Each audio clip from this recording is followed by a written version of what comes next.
Good afternoon, everyone. Welcome to this Monday's Wealth Creation Show. How are you, Jim? Knackered.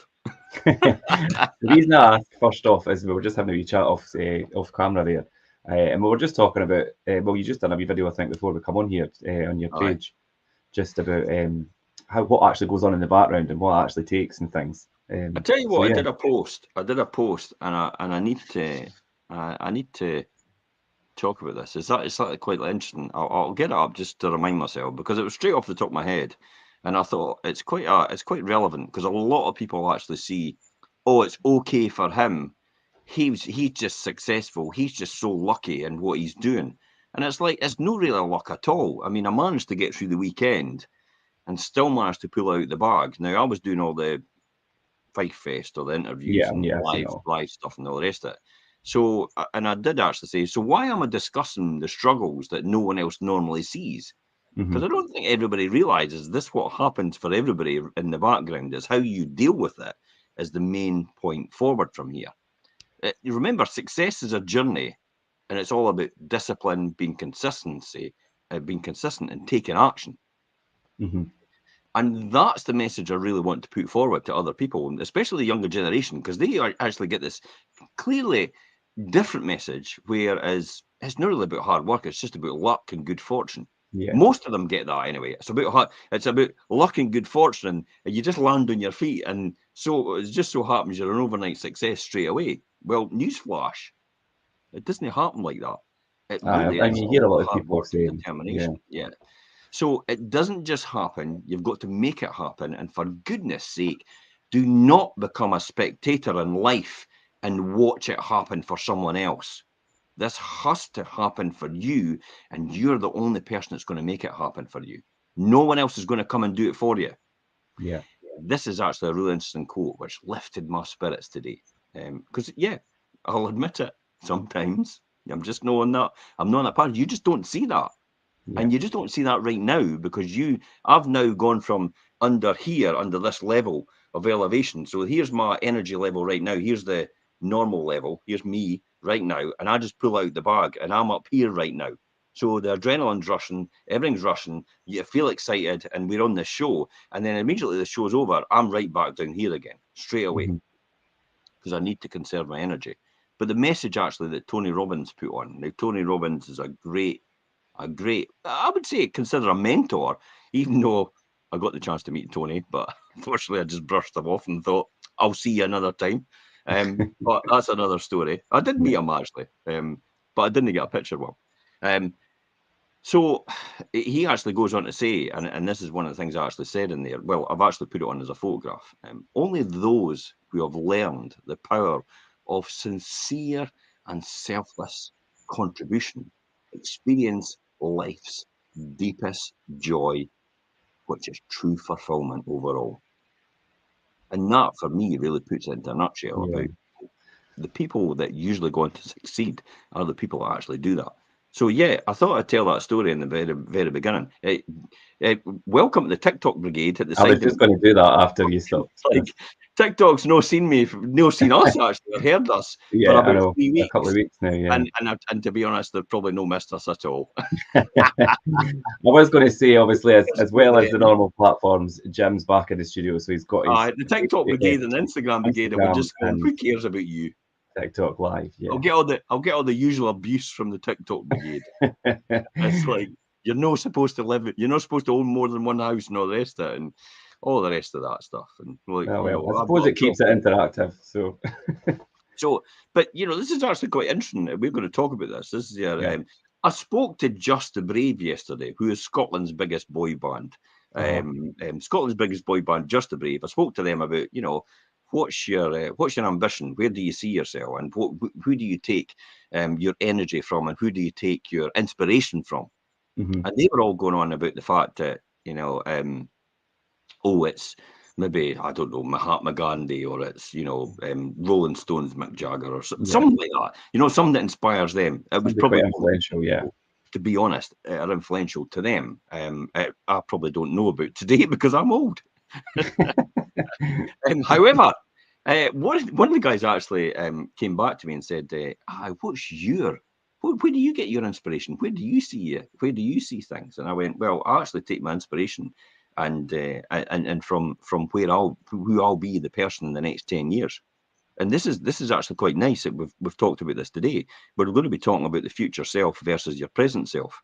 Yeah. And I really do. Matthew McConaughey talks about this as well. It's like, who is your greatest admiration for? And the greatest admiration for me is who the person I will become in 10 years' time. Mm-hmm. Now, why do I say that? And why do you hear other people saying that? The person you'll become in 10 years' time. Because the person you become in 10 years' time is the person you want to start creating right now. Yeah. Yeah. And if you understand in detail who that person you want to become is, right down to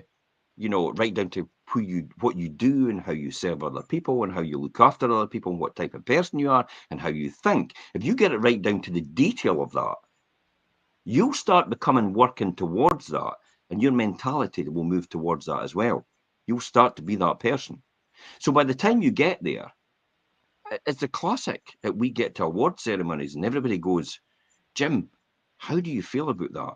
And I'm going, yeah, it's just another award. Yeah. Because in my mind, I've got that award already. Right. And Okay. I've become the person I want to be to get that award. So You're when I answering all get my questions I was going to ask you today. No, it's all right. It's all right. When I get there, it's like, we'll go over it again. Listen, I can talk for Scotland. Probably get an Olympic medal in it.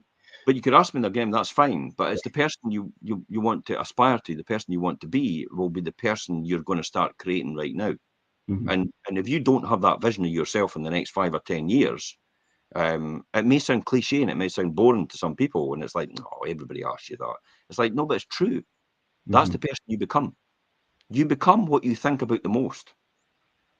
So if you think about negative thoughts, that's the person you're going to become. You're going to become negative. Definitely. Yeah. If you've got continual negative thoughts, then negative things are going to happen. If you keep thinking positive and keep thinking in the right direction, then you will head in that direction and be successful. I totally believe in that. And I've read a lot of things that reference that, and it's a lot of influential and successful people say the exact same, and they speak from experience, a bit like yourself, and that's why I kind of thought a lot of the questions I'm going to ask you today is about your journey, Jim, and where you've been and where you are, and even where you think you're going to be from this point onwards as well. And you were speaking there about discipline and habits, and many people find it really difficult to discipline themselves and create good habits and save money. We spoke about that last week about saving money and things. Newsflash. So do I. It's like, my God, it's, people think, some people look at me, and I'm no anything special, to be honest. If you've heard my story and all the rest of it, you realise that. But they'll look at me and go, it was easy for you. And it's like, you found it so easy to do, and you found this easy to do, that easy to do. You found it easy to save. No, I didn't.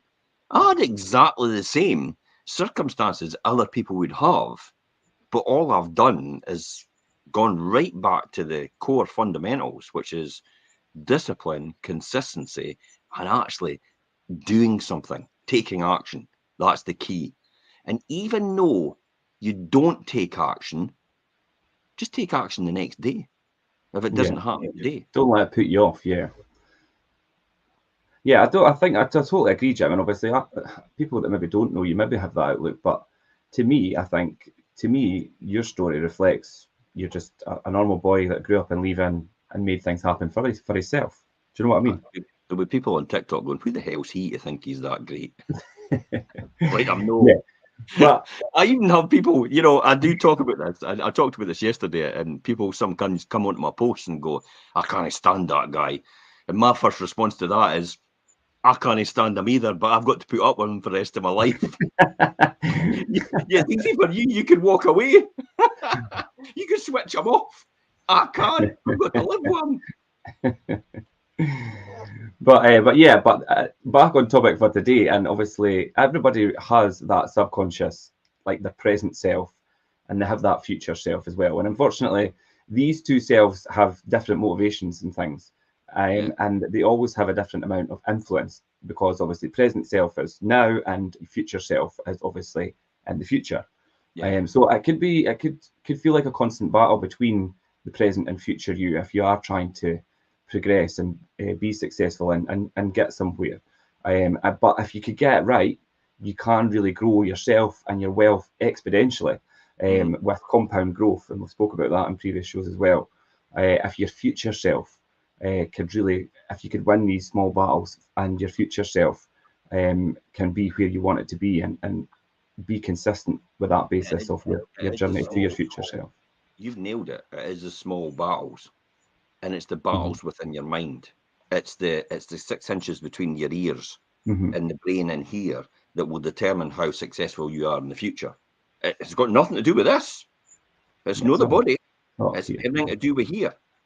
Because you'll know loads and loads of people who do not have the advantage of being able to walk, be able to talk, be able to see, and yet they're far more successful in these sort of real-term measurements than a lot of us are right now. So it's everything to do with a battle in the mind about how you're going to overcome these hurdles and the fear. That's the key here. It's how you're going to overcome the hurdles and the fear. It's stopping you from taking action today, and what will people think? It's like that mentality. Oh, what will people? Oh, my best pals don't, think I should be doing this. It's like, fuck them. They're not paying your bills. They're not being influenced by what other people think of you is. They're not in charge of your life. They're not looking after your children. They're not doing anything for you. So to hell with them. It's like, I'm not going to get down with them and have their pity party about how hard life is. I'm going to get out of that hole with them. I'm going to get a ladder and get out of this hole that they've dug for themselves and get away from these type of people, because that affects my mental thinking process. I wouldn't say well-being and all the rest of it, because that's just cliched stuff. My thinking process and my understanding about what I need to do next to take action, to get forward and move forward. That's the key here. Yeah. Just like climbing the mountain. That's why a good example of that, I think, you see it obviously. Why the hell do you keep climbing mountains? It's like, I climb mountains every single day in my mind. And I don't mean actual mountains. I talk about metaphoric mountains. But also, I love climbing mountains, like big mountains, like Kilimanjaro, like Everest, not at the peak, the base camp now. I'm not really sure if I'll go to the peak. I'm not really want to risk myself that much, but that'll be a dilemma. And the recent one was Jebek Tukbel, which is the highest peak in Northern Africa. The reason that I climb mountains like that is to demonstrate to myself the resilience I've got, and the fact that I can keep going regardless of the odds. Now, when I went up in March and the 2 meters, 3 meters of snow, it's like I thought I was goosed on day one. And then I got to day 2 and I thought it was even worse. And I desperately wanted to give up. But something in me went, if you give up, I tell you what, you regret it. If you give up, you're going to go back and they're lying on your deathbed and think, I wish I had done it. I wish I had done it. So it's that perseverance, just to keep pushing yourself forward, regardless of the odds, to overcome these voices in your head that say. Now, I posted over the weekend a wee thanks very much, tongue in cheek, thanks very much to ibuprofen for getting me through this weekend. I did that tongue in cheek genuinely, because I felt that, again, I needed to point out to people that it's like, regardless of what was happening, you just have to stake that temporary sticking plaster. Now, I tell you what, look at the amount of people that came on and said, oh, but it damages your liver. I'm only taking it for 2 days, folks. Yeah. It's like, I'm not taking it again after that. And it's probably the nearest thing I'll get to sex, drugs, and rock and roll is ibuprofen, because I don't take anything else, and it's very rare I'll ever take anything else. So for me, it's never going to damage my liver, because it's like just 2 days, 3 days of getting through this and having that wee bit of help to get you through it. Because it's either that, or you're just going to lie down and let life pass by you.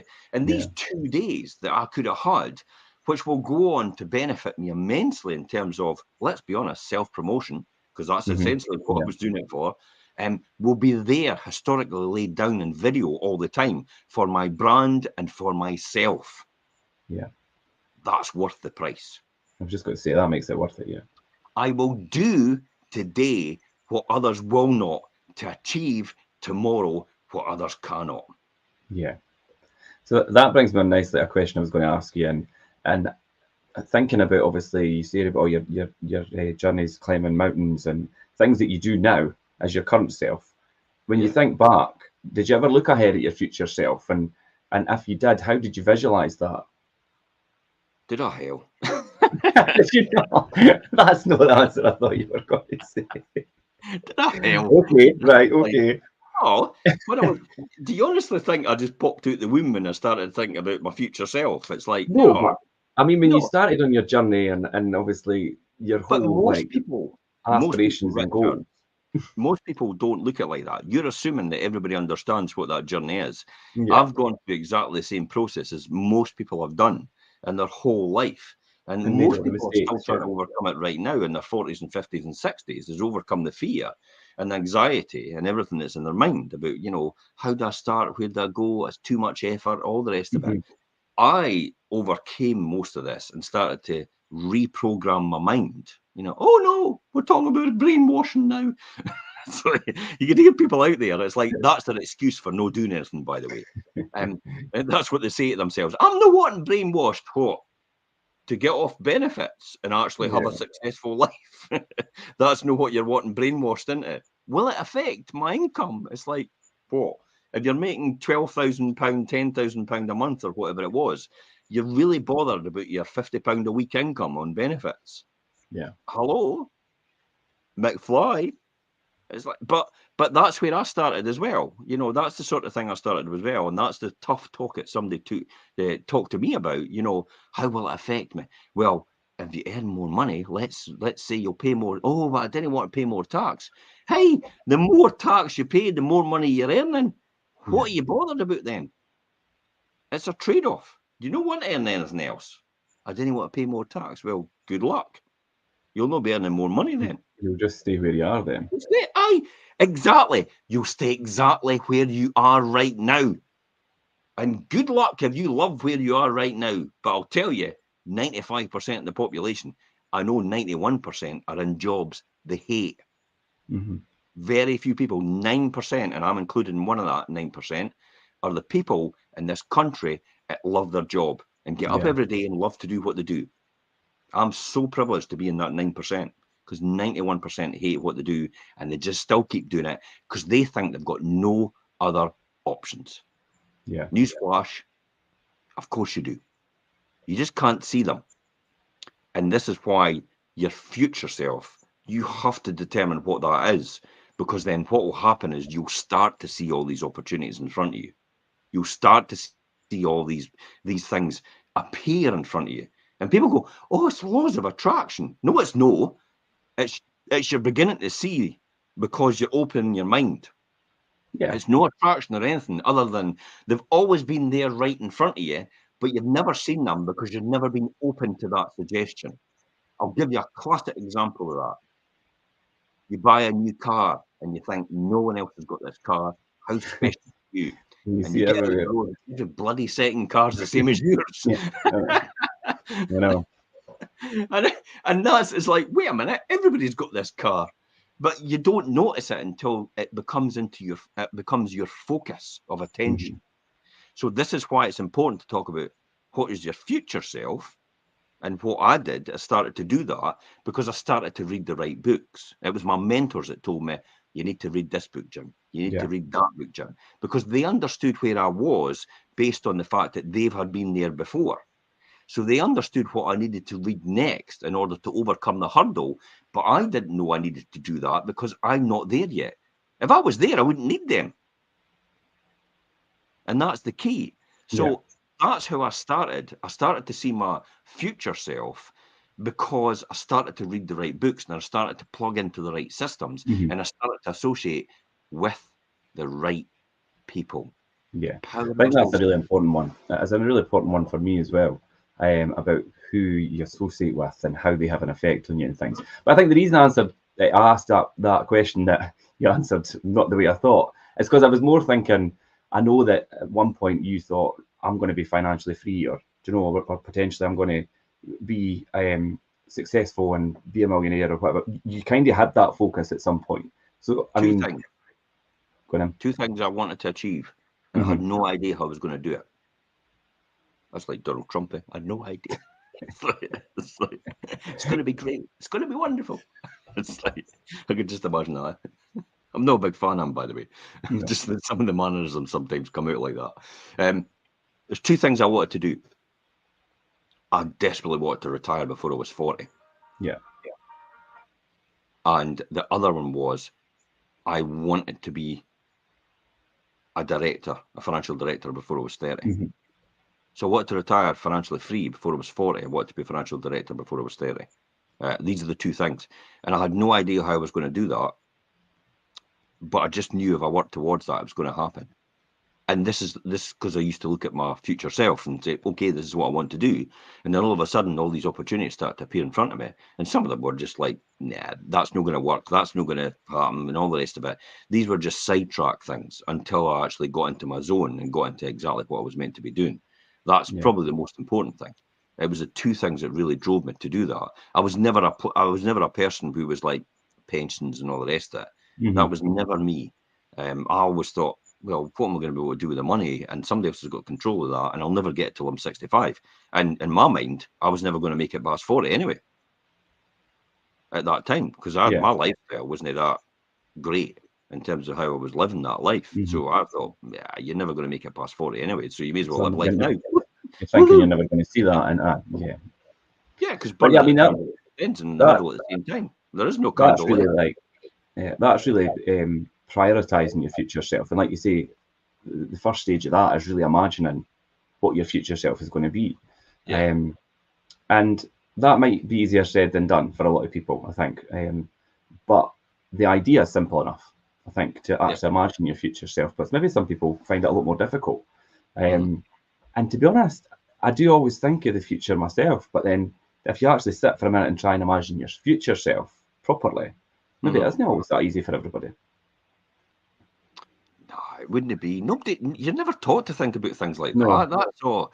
It's as far as everybody's kind of taught by all the people round about them, you're kind of taught that that's like, oh, that's messing with your, the messing with the spirits. Think about what you're going to be like in 10 years' time.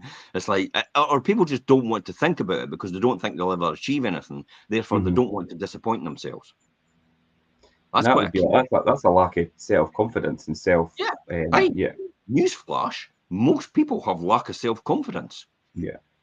It's rife, and we're taught that because the self-confidence is knocked out of you at school. It's like you've got teachers saying, no, you can't do it. No, you can't do it. No, you can't do it. You can't do this. You can't do that. You're no good at this. You're no good at that. And it's like, no wonder by the time you get out of school, for most people, it's like, I can only go so high in life because I've been told by the people. I talked about this yesterday to a couple of musicians, and the fact that, Lady Gaga was told you'll never amount to anything. Yeah. It's like you're a shite singer. Pink was like that as well. Pink was like, yeah, you're just a waster. You'll never really amount to anything. It's like you're not going to be anything really. And she's like, no, I'm going to be a rock star. I'm going to be a huge musician. That's all she wanted to do at school. And everybody thought your head's in the clouds, hen. It's like you've not got a clue.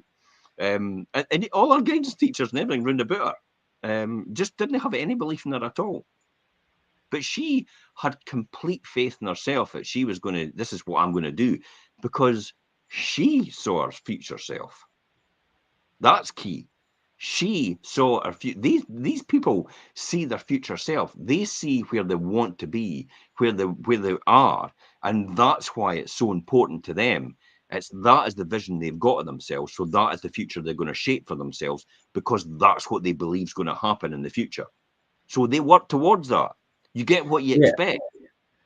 And it's identifying the similarities, I think, between your present and your future self, and seeing where you need to prioritize in order to succeed, to be your future self. And I think it's maybe people, once they identify that, will find it a lot easier. to be their future, or to get to their future self? Do you know if they could see that similarity and that journey in front of them? Does that make sense? I know It what I takes a mean. bit of effort. It's not going to take, it is changing the way you think. It's not going to happen overnight. It's like people that want to be vegan. It's like, oh, I'm going to be vegan next day. And it's like, and a week later, they're like, I couldn't hack it. Well, I'm not surprised, because it doesn't, nothing happens overnight to change something fundamentally to yourself. You don't just flick a switch and all of a sudden it's like, oh, I'm a different person. No, it's a journey. It's not a destination. And it's a constant improvement every single day to get towards where you want to go.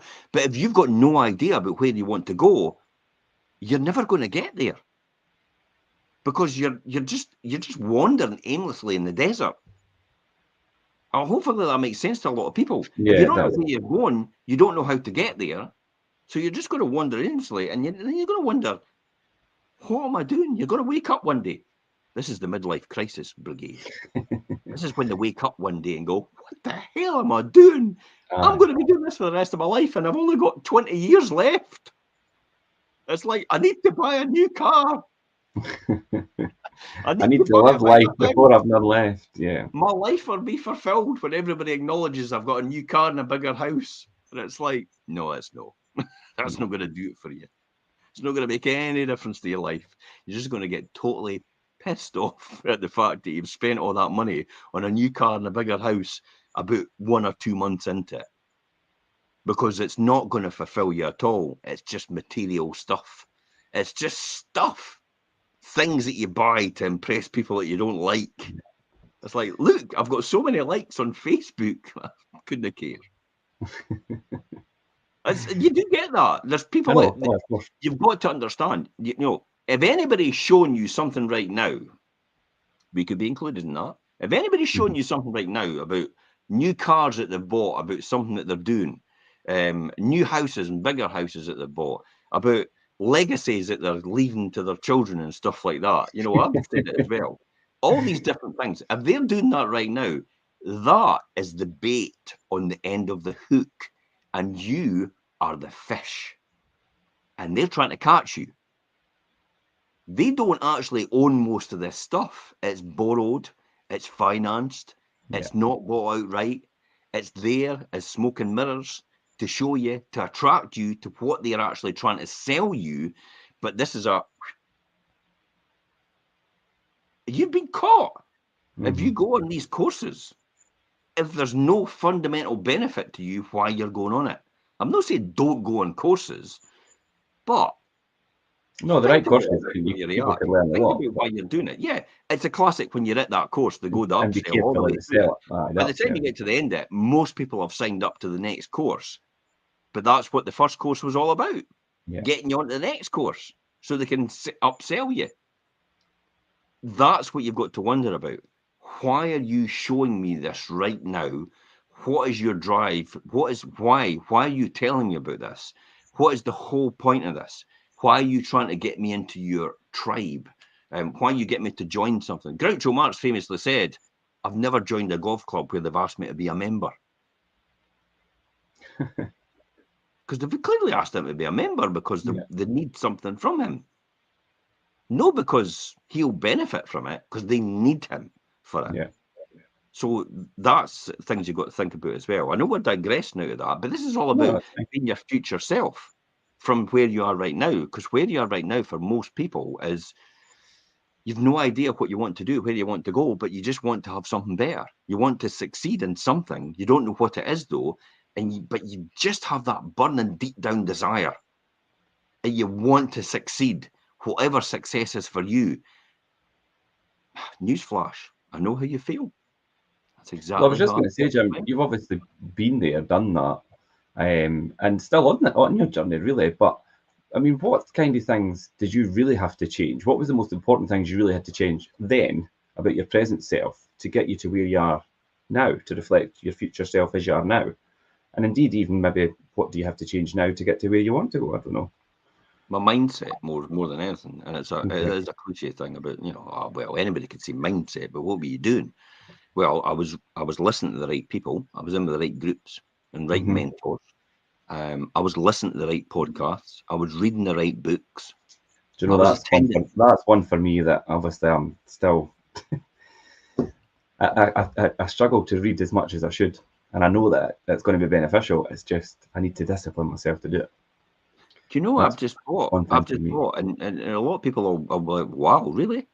The Seven Habits of Highly Successful People by Stephen Covey." I've never read it. Really? But I know it's an essential guide for Hmm. people that want to succeed in anything they want to succeed in. The key here is these sort of books will help you succeed in anything. They're not primarily just for a specific field. Yeah. So you'll usually find, for example, when I got involved in network marketing all these years ago and I had all these mentors, it helped me in the functions, it helped me in the books I read as well. It didn't just help me in network marketing, it helped me in my career at the same time. Because the same mindset comes with it. They weren't separate. This is where I don't get the people about, I've got my public profile and I've got my personal profile. And it's like, wait a minute, they're exactly the same, surely. Hmm. It's like, no, I put all my fancy stuff on my public profile to attract people. I put all my day-to-day stuff on my normal profile, my private profile, which nobody gets to see. And it's like, these are the people you've got to watch out for. Yeah. That's the people you've got to watch out for. You really should be attracted to people that are quite genuine up front, and you can see they're not hiding anything, and it's just them. That's them.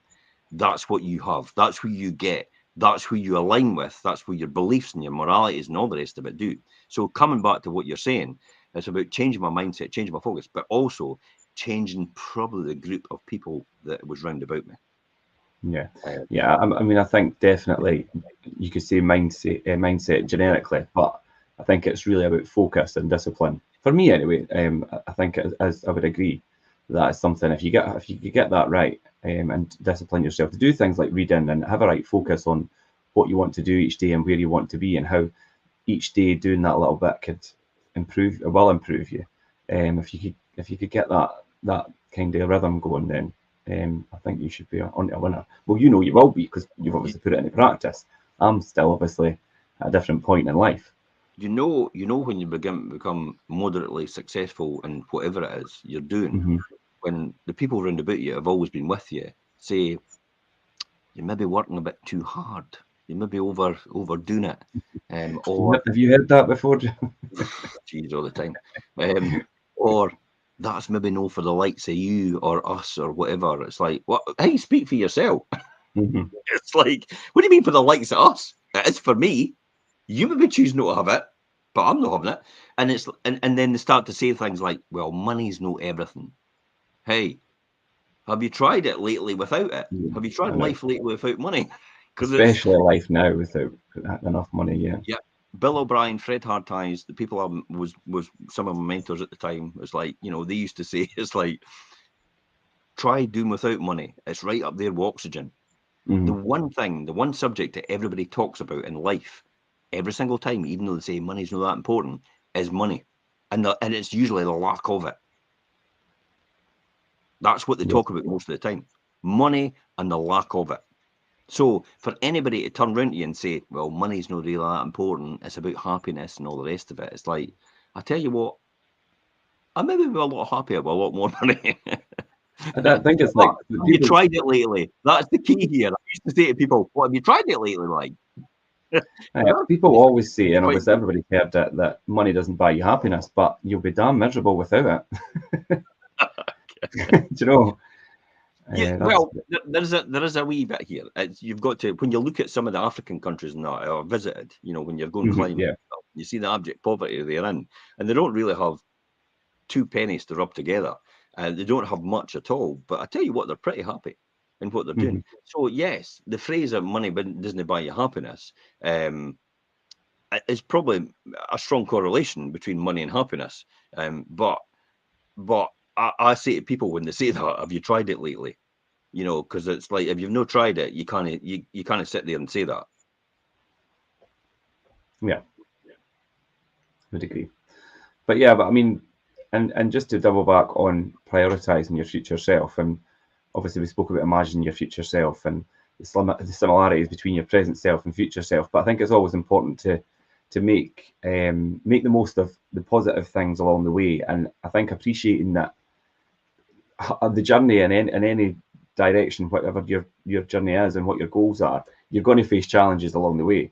And I think you really need to prioritize which impact you now, because in turn that's going to affect your future self.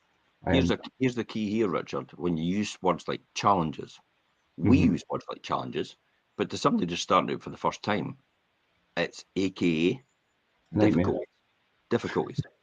Aye, or nightmares. You know, it's like everything's a nightmare. I used to use that word, and you taught me not to, and I never say it anymore. Yeah. Watch your self-talk. If you're saying this, it's a nightmare, it's a nightmare, it's a nightmare, and it's the most basic, fundamental thing. You know, it's not really that much hassle, but people say to themselves, it's a nightmare, and it's like, my God, do you understand what your brain does with that information? It's a computer. What you put in it is what you get out of it. So as you tell yourself constantly that things are a nightmare, your whole life is going to be a chaotic nightmare. Yeah. I know people like that. And we all know people like that on social media. Yeah. It's like they're on there all the time and their whole life's a bloody catastrophe. And you're looking at them thinking, how is that possible? Yeah, I know. You've got a normal, average person's life. How on earth is it a catastrophe? And it's because they think like that, and that's why it becomes like that. They don't realize it's happening, but that's what they do to themselves. They bring about these nightmares for themselves through unconscious or unconscious decisions that they make because they don't realize they're doing it. It's like the people that are skint. I'm absolutely stony broke. Oh, we've just booked our holiday to Turkey. What? It's like you're on social media saying you're skint. And then you're telling us you've got a holiday booked for Turkey. But I've got to enjoy the finer things in life. And it's like, no. That's where priorities come in. Yeah. Definitely. So before we move on to the next thing I was going to talk about, just quickly, Gary's jumped in there. He says, I think I was talking about reading books and things. Set yourself a target. Read even just one page a day. Most days we'll just carry on once started. So that works for you, Gary. And yeah, one page, if you can't, I mean, like I say, I've actually got it booked in to read my book, and sometimes I'm so busy I don't do it because I'm not disciplined enough to do it. So even if I did just do one page, I should, yeah. One page is fine. It's like, you know, I've been doing it myself. I tell you what, Taxtopia. Oh yeah, boy, I got really addicted to it. I was reading it all the way through. I was reading it for ages. It's like you geek out about tax and things. Honestly, you just can't put that down. And to think to yourself, wait a minute, businesses are only subject to inheritance tax. So the more businesses you have, you'll not pay any inheritance tax when you pop your clogs. Yeah. That's wow. That's a revelation. And folk will go, wait a minute, you're an accountant. You should know that. Newsflash. Accountants just they just record where you are at this point in time. It's very, very rare that you'll get a person that specializes in a particular field. And if they do, they'll be working with one of the big four because they can afford to have somebody employed just for that particular field. Whereas your normal mainstream bookkeepers, accountants are in small practice. They can't have that. They have to be jack of all trades, kind of like the doctors. You know, you've got your general GP. They don't specialize in pediatrics, ear, nose, and throat, or anything like that. Oncology, yeah. They don't specialize in things like They don't specialize in things like that. They have to send you a specialist to do that. Hence the reason why I often say to people on Facebook, it's like, Facebook is not the answer to talk about your inheritance tax, your capital gains. It's like, you're not going to get the answer there properly. You need to know. You should really just be going to a specialist that knows what they're talking about. So, definitely, specialist is what you need for what you want to do. And it's finding the most successful person. Finding the most successful person you know and seeing if they'll actually tell you some of their secrets in order to help you improve your quality of life. Most people that are under the radar and have got nothing to sell you will actually be forthcoming and they'll tell you, no bother. we'll have a coffee in the afternoon. We'll do that if you ask them, because they're more than delighted at the fact that somebody's paying them attention. Whereas the people that are trying to sell you something, they're like, no, come and attend my course. That's when you'll know the people that. That's when you know the people that are actually genuinely pleased for your success or wanting you to succeed. Yeah, definitely.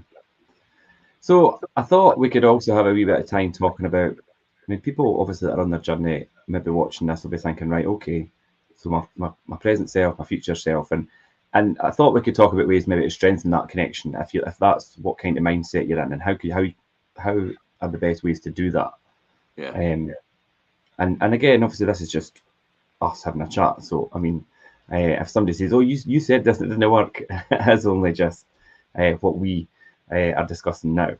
So let's look at a few ways that we could keep kind of the spark between those. I mean, I'm going to refer to them as two different people, because your present self and your future self technically could be classed as different people depending on where you are in the future, and what that relationship's like between your present and future self. So, I mean, even like, Jim, we spoke about doing this. I'm going to say, and I don't mean literally sit and talk to yourself, but speak to your future self. Now, what about writing? We do this. Well, we spoke about doing this, writing emails to yourself.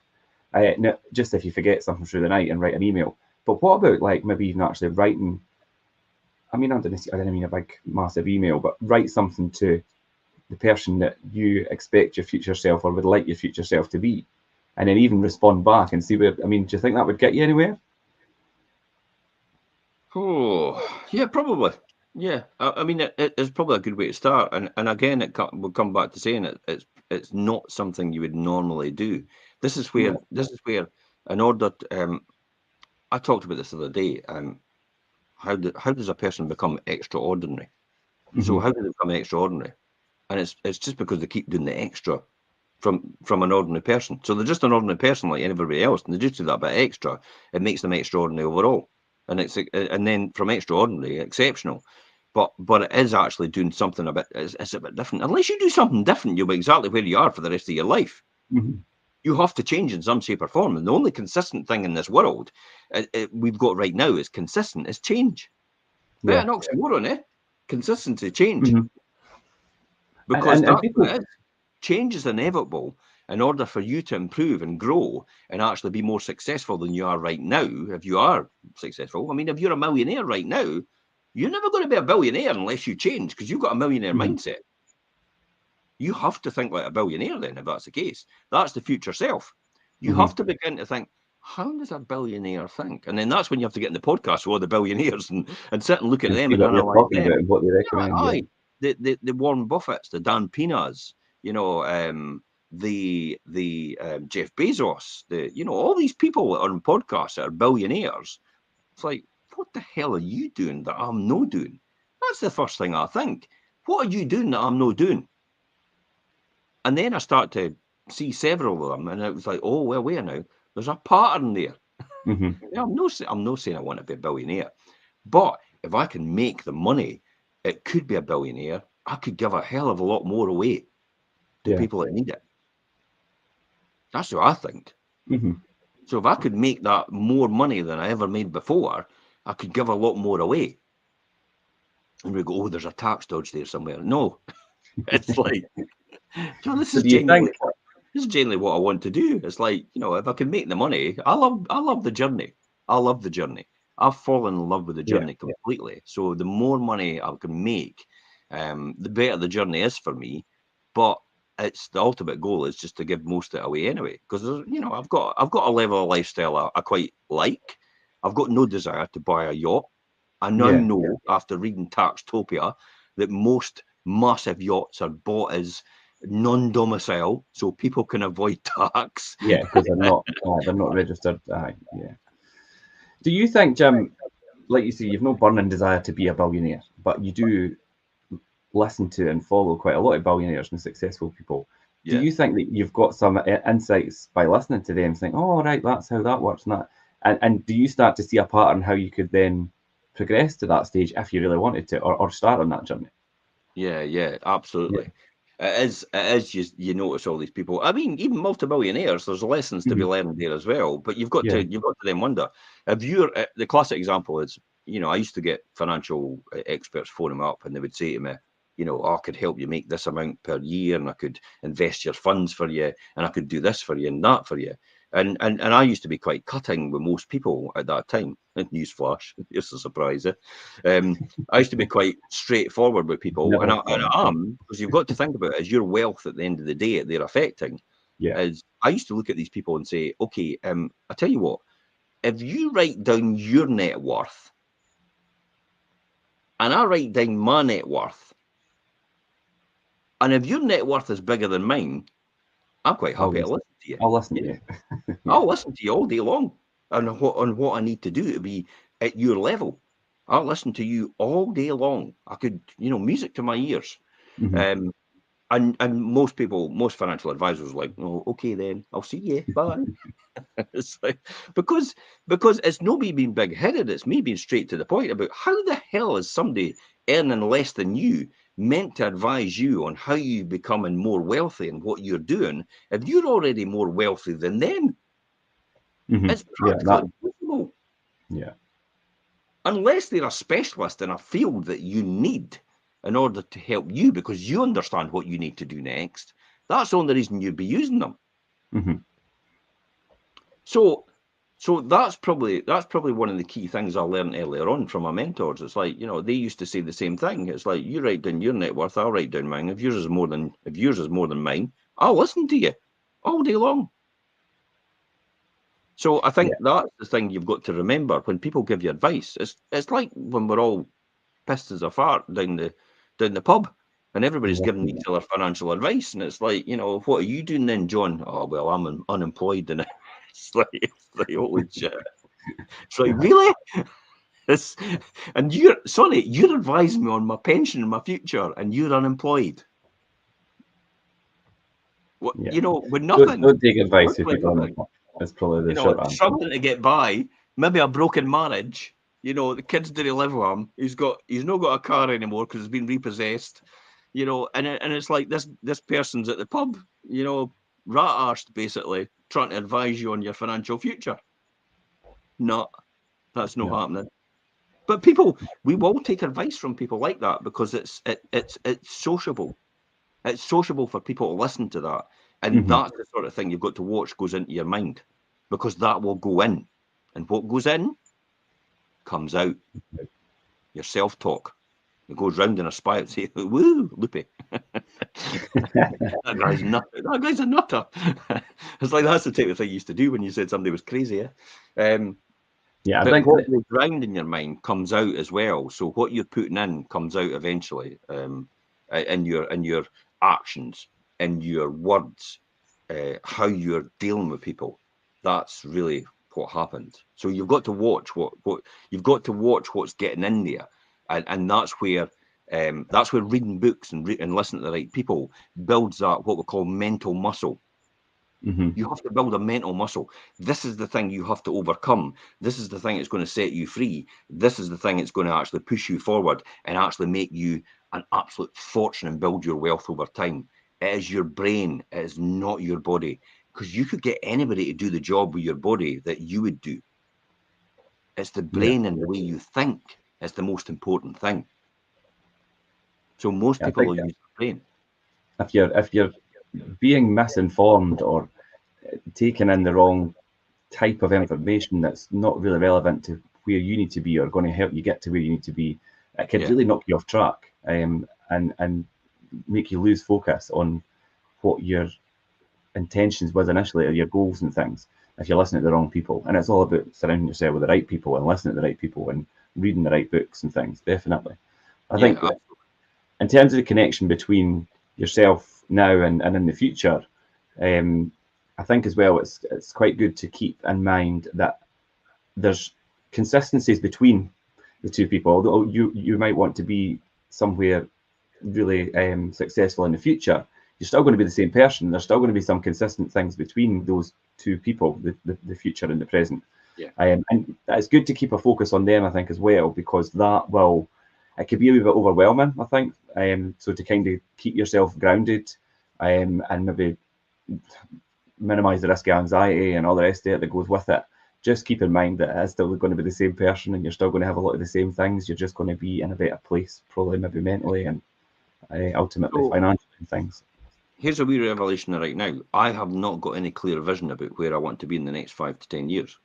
Okay. But I do have a number of thoughts about what I would like to do. Mm-hmm. And I'm quite confident about the belief in myself and the future for myself that I'm quite comfortable. There's a word that you need to watch now, but I'm quite happy with this situation and content, not comfortable, content with the situation I'm in right now, because I've got full belief I'll find my natural path.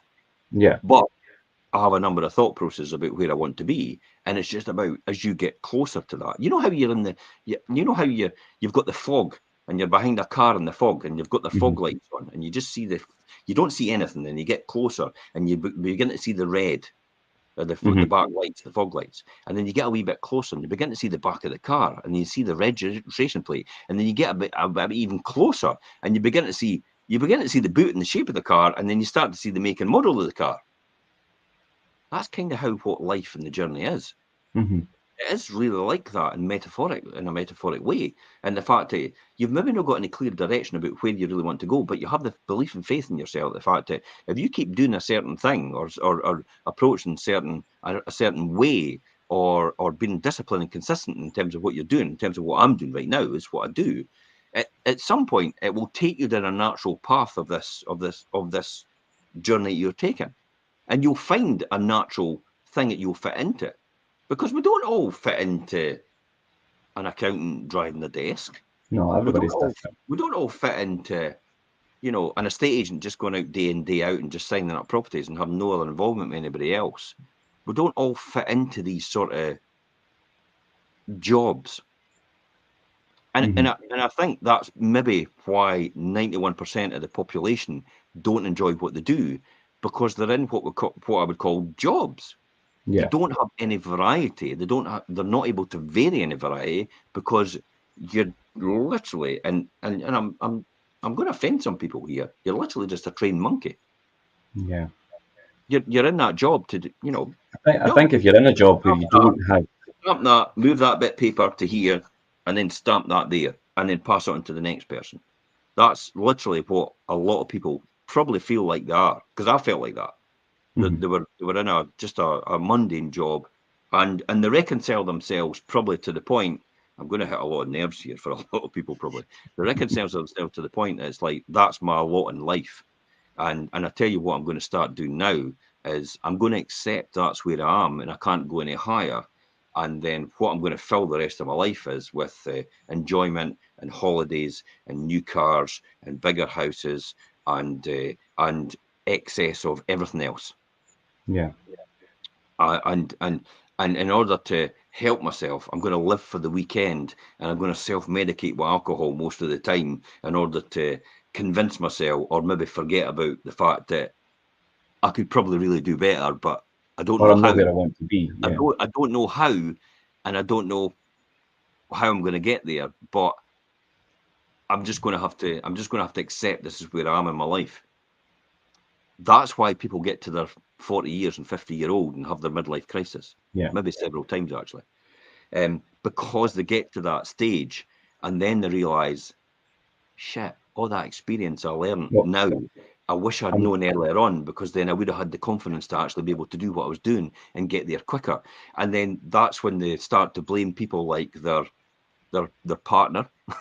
They start to blame their work colleagues. They start to blame their friends. They start to blame social media.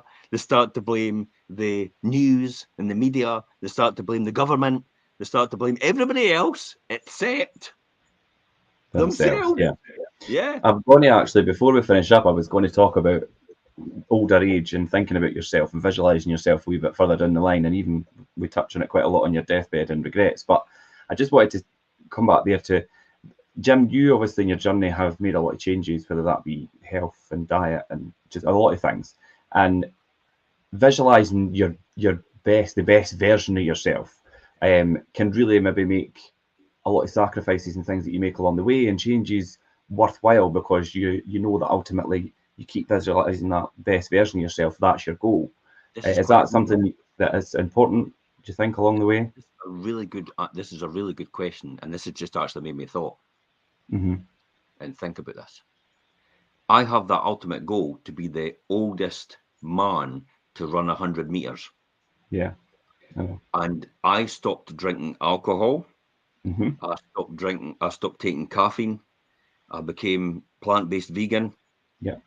I became juicing every morning. I became a triathlete, an endurance runner, ultra distance. And I became all these things because of that, the future self. And that Because makes it all worthwhile because because you've I got would that in. never be that person. But I've actually pulled back a lot on the wear and tear on my body. I have to just play within my realm just now, so I don't overexert my body. Because I want to be the 105, 110-year-old person that breaks the record, the Guinness Book of Records, for the oldest man to run 100 meters. Now, I believe by the time I get there, it'll probably be somebody that's 120, 130. So that's when I cheekily said to you that one day it's like, I need to live to 150. and No. you see how that older self, it's like, okay, so if I need to live to 150, what do I need to start doing right now? And I found myself gravitating towards podcasts and shows that are how to live beyond 100, how to live to, how this guy's it's on Diary of a CEO. I'm going to live to 200. It's like, whoa, wait a minute. I need to watch this. What's he doing to live to 200-year-old? And while some of it might be a lot of rubbish, there is truths in there somewhere about what he's doing, because you're not telling me this guy looks 50. This guy's 50 and he looks about 12. In terms of what he's, in terms of his skin, in terms of his performance, in terms of his cardiovascular system, in terms of his heart and everything like that. There's got to be some truth in there somewhere that you can learn from. So see how I have these visions about, not specific, nuts and bolts and all detailed and written out about what I want to do, where I want to be, because I think that'll drive you crazy, to be honest. But I've got that, the fog. I've got it in the vision. It's Yeah. just there in the background. And it's like when we come closer to it, as you become closer, it becomes more clearer what your Yeah. purpose is here to do, and what you're here for. And that's when I truly believe I'm here to serve other people. But I don't know who these people will be. And these people will help me excel as a result because of the people that I've served. But I still, as I said, I just have that overwhelming belief that I've probably not met half of these people yet, if not any of them. Yeah, yeah, and I think also, and it's one of the ways to strengthen the connection between your present and future self is to imagine yourself in old age, and think of yourself then, and then look back as that person and think, right, okay, what do I wish that I would have done differently, Yeah, if I had more time. And it's like the thing we say about you don't want to be in your deathbed and think I should have done this, I should have done this, because obviously the price for regret, it's like, that's the key. There's the key here. You've actually just hit the nail on the head there about what you would have done differently. Do not get to a stage where you actually look back from right now and look back right now and say, I would have done this different. You should be looking at the person you're going to be and say, what do you need to do different now to be that person? So you don't yeah. look back then and say, oh, I wish I'd done this because I would have been that person. No, So it's do like it now. it's like fast forward and then doing the Yeah, hindsight thing yeah. now Do fast rather than doing forward it later. where you want to be, and then do that. What do you need to do now to get there? Even Yeah. just some of the small changes, not a huge effort, because that's just nobody does that, by the way. Nobody successful does that and changes overnight. They do a progressive change. So, in other words, for me to be a vegan, it took 4 years of being a vegetarian, and I started cutting out things in between. And then, I became a vegan on the day in 2019 when we went to Glastonbury, 1st of July. That was it. Vegan. I am not going to touch any dairy products, any animal products ever again. I'm not going to have them. And that's, for me, worked very, very well because it was a transition over to that period. So it was really easy to be that. So anybody that wants to become vegan or vegetarian or anything, I'm no a person that pushes stuff on other people. Yeah.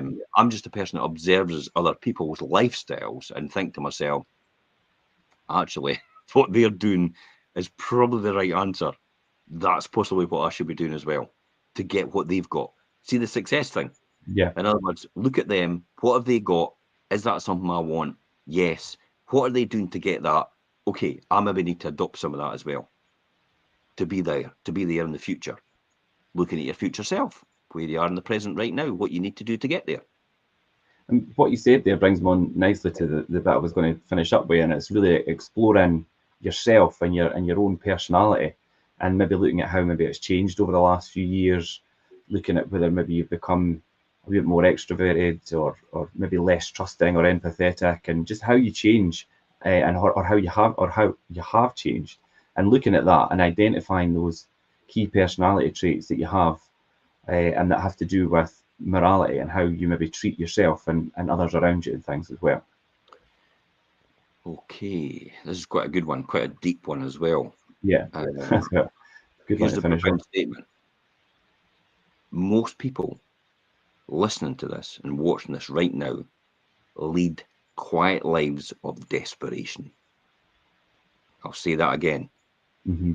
More or less everybody watching and listening to this right now is leading a quiet life of desperation. So, what do I mean by that? You're not your true self. Hmm. Something is holding you back, and you're not being true to yourself. And it's probably fear of what others might think of you because the person that you really want to become is stuck inside you right now. And you're going to have to let them out. You're going to have to let that person out because you'll get to your deathbed and you'll sit and go, I wish I had done. See the amount of stories from the mentors that I had in the early days. They used to say, my father lay on his deathbed and he said to me, son, don't do what I did. Yeah, This is what you need to do. This is what I should have done. And that's the story that set them free and set them to be the person who they became, who actually became to taught me. So do you think that that person's experience lying on his deathbed led me to where I am right now? And yet I've never ever met that person yeah, because of the experience and knowledge that he passed on to them. So as I'll go back to saying, most people lead quiet lives of desperation. They are stuck in this body. And I'm not talking about in transgender issues and all the rest of it. Maybe that is no, actually, to be honest, that is actually. that But is part, but for that's some I of know the that's not people, what you meant. that is. But, maybe Andrea says it there. We're all actors in some way or another, just that some get paid to act, and the real actors are those who suffer the most. No, that's quite good, Andrea. Yeah, It's actually quite well, Andrea. I had put a statement in at the end here for us to finish up with, and it's like who you are and your personality is something that can really have an impact on how we know who we're going to be tomorrow or in the future. So you really Yeah. need to look at who you are now and your personality and how you are just now, because that's going to have a profound effect on Don't the future self. don't go through life with your song unsung. Yeah. Don't go through the rest of your life with your song unsung, because we've all got a song to sing in some shape or form. We've all got something to do, and we're here for our own purpose, but also for a higher purpose. I do believe in that. Whether it's a religious thing, I know I don't think it's. I just think Hmm.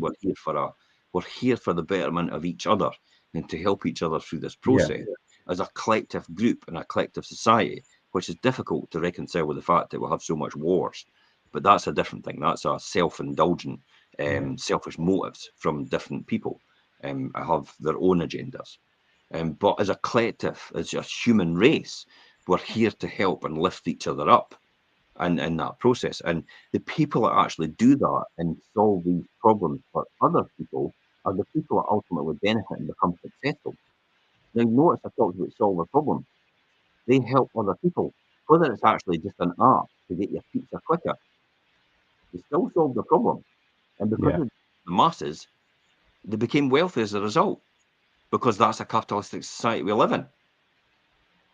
But people do that every single day on a more moralistic way.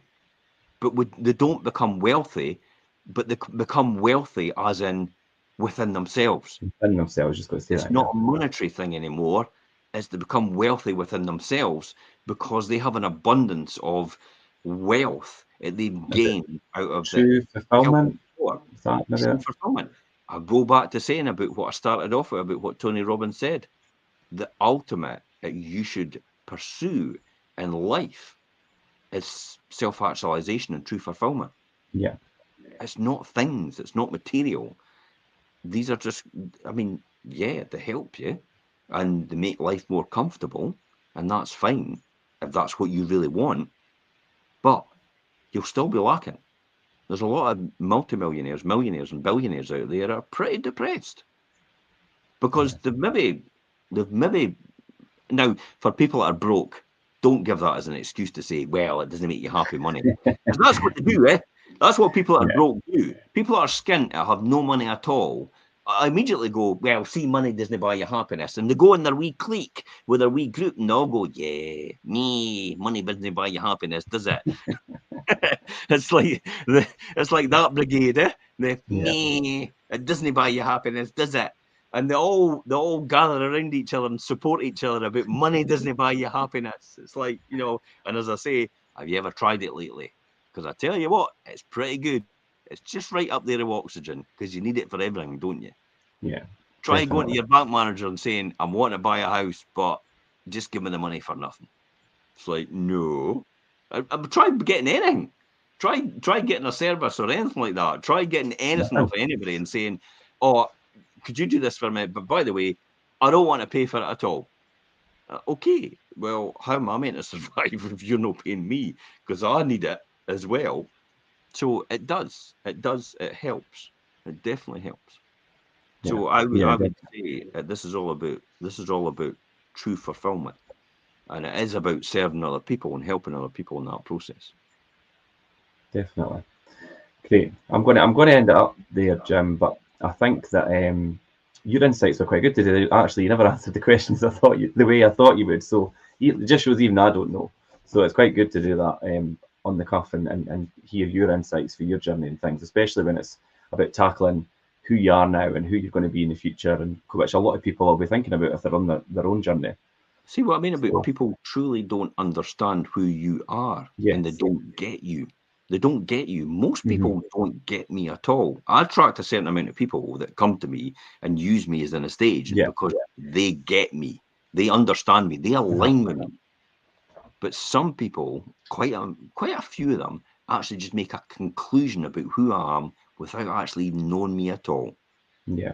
And this is the person that's never taken any time to walk miles in my shoes. Pete they've never walked in my shoes. They've never. There's an old Indian proverb about, you've never walked many moons in my moccasins. Yeah. So how do you have the right to judge me in terms of who you think I am? That's the point. And that's where I would end it. That's true self-fulfillment. That's true understanding. That's true going forward. And I'm glad that you never got the answers you really expected, because then again, that just shows you. Yeah. Yeah, I obviously had a list of questions that I've went through with you, and a few of them you answered differently than what I thought you would. And good. Yeah, but that's good, and that's what it's all about. And I take it Pete McHale's wrote "I Do." Yeah. Yeah, absolutely. But yeah, no, thanks for everybody joining in the comments. I think you probably have a lot to go through on TikTok today, Jim, but you'll do that once we finish up here. I'll deal with the TikTok brigade in a minute. Yeah. And and we'll be back next Monday, 12:30 for the Web Creation Show as usual. So thanks for listening, guys, and thanks for that, Jim. That was really good today. Okay, bye-bye for now, folks. Okay, Bye-bye. bye. Bye-bye.